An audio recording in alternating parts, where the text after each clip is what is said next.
Taking a look at today's equity index futures markets, let's check in on the Russell futures today as they're realizing a nice recovery off the intraday lows. Now, the intraday lows were the lowest levels of the year.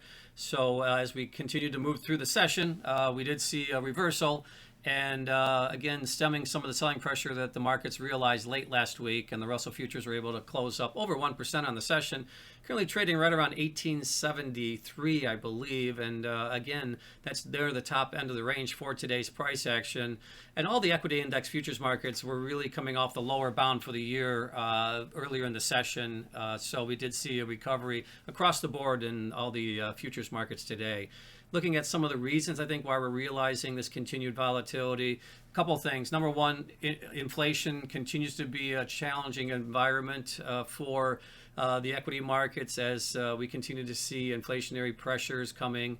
And that was kind of the catalyst late last week and continues to be a driving factor this week. Also, the Fed is another catalyst, and we'll get the Fed announcement this week, so the market's kind of concerned as to how that's going to play out, and I think that's another reason why you're seeing the uncertainty play out in the markets and therefore the volatility that we're realizing.